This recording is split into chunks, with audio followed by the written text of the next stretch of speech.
Hi, Pink Door friends. This is Teacher Abraham. Today's book is about a little boy named Duncan, and Duncan does not like going to sleep. So let's read about it. This book is called Sleep, Sheep. Ready?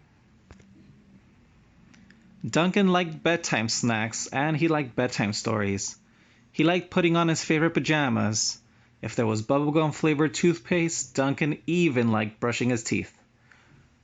But the only thing Duncan did not like about bedtime was going to sleep, and he would do anything he could to avoid it.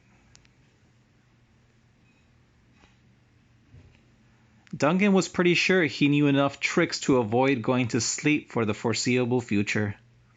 What he didn't know was that his mom had a few tricks up her sleeve too.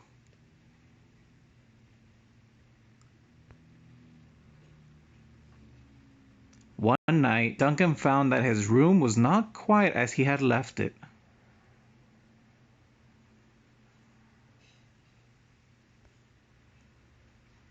After his favorite bedtime story, Duncan's mom gave him a hug and a kiss and said, "Sweet dreams, Duncan." But Duncan couldn't think of anything because everything he could possibly need was right there in his room. "But I'm not sleepy," Duncan said. "Try counting sheep," his mom suggested, and she closed the door. Duncan took a deep breath and he tried to think sheepy thoughts. "One," he whispered, and to his surprise, a handsome sheep with a green number 1 on his side jumped right above the bed. Duncan rubbed his eyes, and then he said, "Two." And then another sheep, this one wearing a purple number 2, with a matching scarf, jumped over his bed. Duncan looked around his room and saw that one side was crowded with sheep, and they all wore numbers like race cars. Counting sheep was going to be the most interesting thing that Duncan had thought of. He flipped up his pillow, he pulled up his blanket, and he started to count. It was all going very well, and Duncan was even starting to feel a little bit sleepy when he got to 68. 68, said Duncan. Sheep number 68 stepped into position and then hesitated. Duncan paused his counting and he waited. And he waited. And he waited. And he waited. Finally, he asked, "Is there a problem, number 68? Sheep number 68 cleared his throat.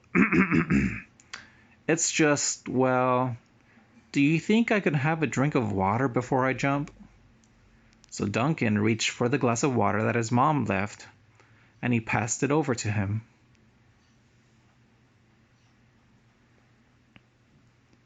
When sheep number 68 had emptied the glass, Duncan said, "Are you ready?" Sheep number 68 nodded. 68, said Duncan, and then he waited, and he waited, and he waited, and he waited. But sheep number 68 didn't jump.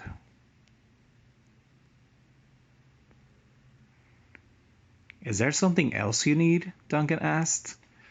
"It's just, well, after all the water, I really have to. Duncan sighed. "The bathroom is down the hall," he said. When sheep number 68 returned, Duncan fixed him with a determined stare, and he said, 68. And again, nothing happened. "What now?" Duncan asked. "Well, I'm just not sure I'm quite ready to jump yet. Maybe you could have a few of the other sheep jump first. Maybe I could jump after sheep number 72. And Duncan stared at him. "You want me to count 67, 69, 70, 71, 72, 68? and sheep number 68 looked sheepish. I can't count like that, Duncan said. It's your turn to jump now.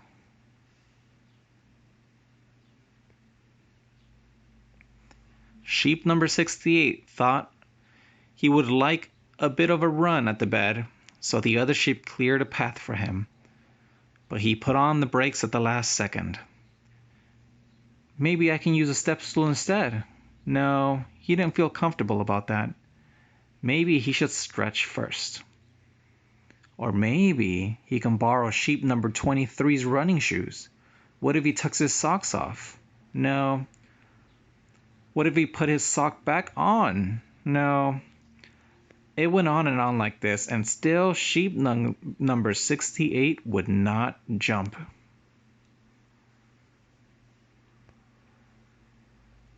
After drinking his third glass of water, sheep 68's eyes started to droop. Look, said Duncan, you're tired. He pointed to the other side of his bed. See how relaxed and comfortable those 67 sheep are? Don't you just want to join them? Sheep number 68 yawned. And he heaved a big sigh. And finally, he made his way over to the other side of the bed. Sheep number 69, in his sleekest racing suit and extra springy sneakers, looked expectantly at Duncan, but Duncan was fast asleep.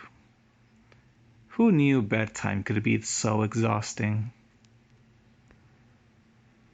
And the end. All right, Pinkter friends, we will read another book tomorrow, and I hope you guys all have a good bedtime today. Goodbye.